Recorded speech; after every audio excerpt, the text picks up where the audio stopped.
All right, and this explainer, we're plunging straight into one of the most brutal, complex, and frankly, transformative clashes in modern military history, the Guadalcanal campaign.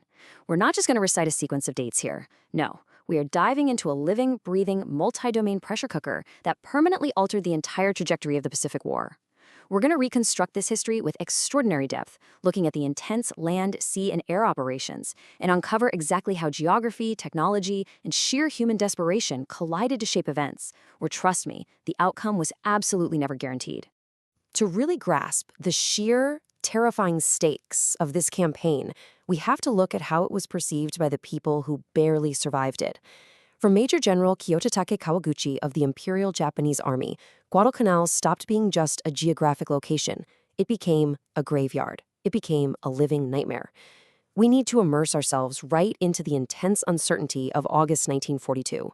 This was a complete meat grinder, where both the Americans and the Japanese were thrust into a horrific war of attrition, fighting at the absolute ragged edge of their supply lines. The August 7th amphibious landings, which were actually mockingly referred to as Operation Shoestring, were plagued by intense friction and just absolute sheer visual chaos from the jump.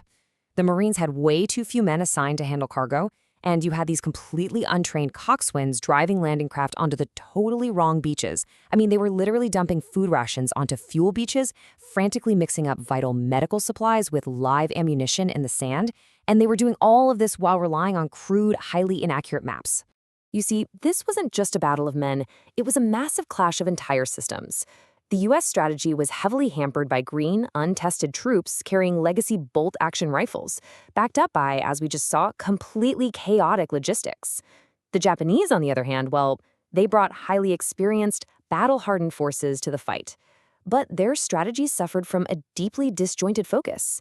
Their high command was trying to fight a massive campaign in New Guinea at the exact same time. So both sides were really fighting their own internal logistical demons just as much as they were fighting each other across the Pacific. And that brings us to a really world-changing question. What exactly happens when your ride home just vanishes? After the absolutely disastrous naval defeat at the Battle of Savo Island, the U.S. Navy withdrew its vulnerable transport ships. I want you to imagine the psychological abyss for those 11,000 Marines sitting there on the beachhead. They were suddenly totally isolated. They had less than half of the required food and supplies, they were surrounded by a hostile jungle, and they knew for a fact that a fanatical enemy was massing right there in the shadows. And honestly, that hostile jungle was a deadly enemy in its own right. The environmental reality of Guadalcanal was just a pure sensory nightmare. Men were forced to eat maggot-filled rice, but even worse than the hunger was the constant, inescapable moisture. Men were perpetually soaked in torrential rain or their own sweat, which bred crippling tropical fungus infections they called jungle rot. The island itself acted like an active combatant, literally eating away at the physical readiness of the troops before a single bullet was even fired. Now, this brutal environmental reality leads to a truly staggering revelation. Get this. Fully 2/3 of the Japanese soldiers who perished on Guadalcanal died not from combat, not from bullets or bombs. They died from disease and starvation. Think about that for a second. It completely shatters the myth that this was purely a tactical battle of infantry squaring off against infantry. This was fundamentally a battle against the absolute limits of human physiology. I mean, let's look at the medical reality on the ground here. By December, 8,000 Marines had contracted malaria. 8,000. But while the Americans could at least occasionally rotate their sick to a field hospital, the Japanese reality was far, far darker. Because they were so desperate for manpower, severely sick Japanese soldiers were simply forced to stay right there on the front lines. And on the U.S. side, things got wildly complicated when a false rumor spread like wildfire that the anti-malaria drug atabarine caused impotence. This actually caused Marines to spit out the one thing keeping them alive. And then, in a truly desperate feat of battlefield improvisation, Japanese troops facing severe saline shortages resorted to injecting raw coconut milk straight into their veins as an IV fluid. Just wild. Section 2. Henderson Field, the center of gravity. So everything we've just talked about, the disease, the starvation, the fierce fighting, it all revolved around one vital piece of geography, a muddy, pothole-riddled 3,800-foot strip of clay. Whoever controlled this runway controlled the skies, and whoever controlled the skies controlled the sea lanes that were absolutely crucial for resupply. But holding it? Terrifying. The Japanese managed to land these heavy Type 96 150mm howitzers, which the Marines quickly dubbed Pistol Pete. These massive guns had a range of 11,900 meters, outranging literally any U.S. land-based artillery at the time. Pistol Pete could obliterate Henderson Field at will, cratering the runway, blowing up precious aviation fuel, and completely paralyzing American air power. For a fleeting, terrifying moment, the Japanese had total superiority in land-based fires.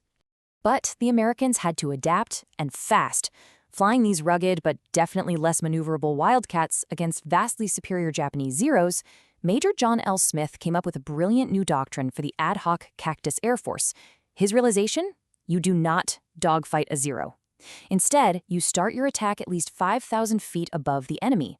You dive down hard, hitting the unarmored bombers right in their blind spots, and you force those escorting Zeros to climb up to reach you. Now, because those Zeros had flown all the way from their base in Rabaul, making them climb rapidly burned up the very last drops of their extremely limited fuel, forcing them to either retreat or ditch in the ocean. This right here is a masterclass in using human ingenuity to overcome a massive technological disadvantage.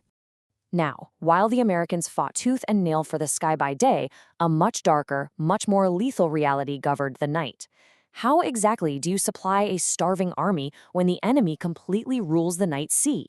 This question plunges us directly into the claustrophobic, terrifying naval war that took place in the pitch-black waters just off the coast, an area that would very soon earn the grim nickname Iron Bottom Sound.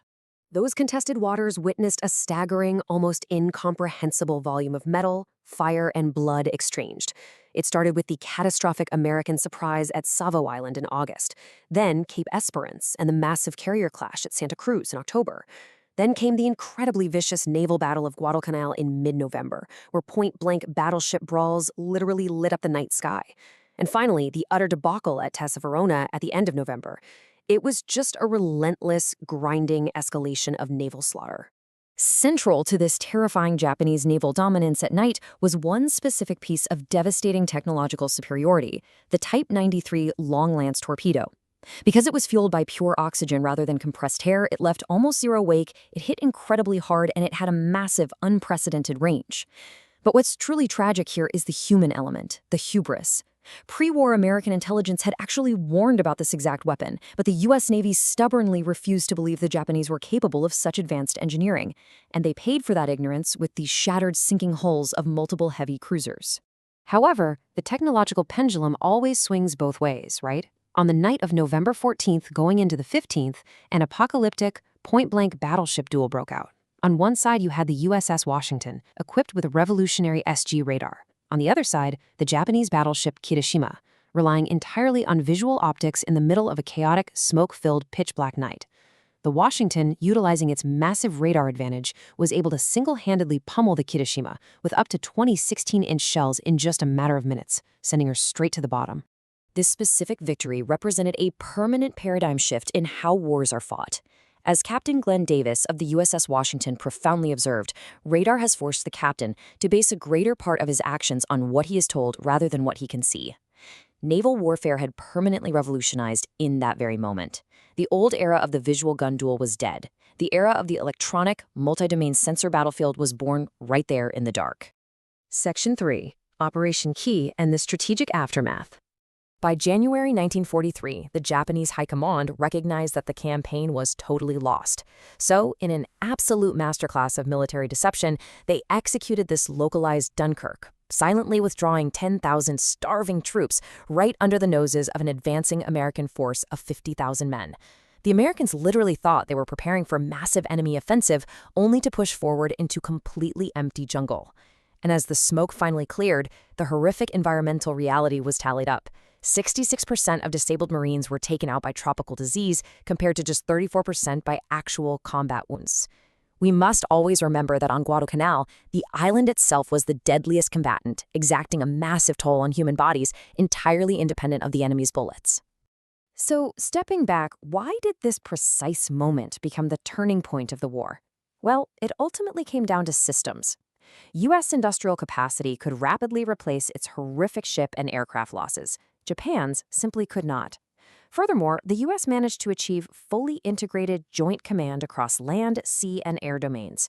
Conversely, the Japanese Army and Navy operated with deep internal friction and strategic drift, fatally overextending themselves by stubbornly fighting in New Guinea at the exact same time. Ultimately, American integration triumphed over Japanese fragmentation. Now, before we wrap up, we absolutely need to address a persistent historical myth that emerged from this campaign, the idea that the Navy just abandoned the Marines on the beaches. The numbers tell a vastly different, deeply sobering story. Almost 3 times as many American sailors died in those terrifying night battles at sea, defending the Guadalcanal beachhead, than Marines and soldiers died fighting on the land. The true, staggering blood sacrifice of this campaign belongs overwhelmingly to the fleet. Which brings us to our final thought. The seafloor off Guadalcanal is still littered with the shattered, unrecovered hulls of dozens of warships and the remains of thousands of men from both sides. If Guadalcanal was truly the graveyard of the Japanese army, what hidden lessons of multi-domain warfare, logistics, and human endurance still lie down there in the dark of Iron Bottom Sound today? History isn't just a bunch of facts in the past, it's the blueprint for the friction of tomorrow. Thanks so much for diving into this explainer with me.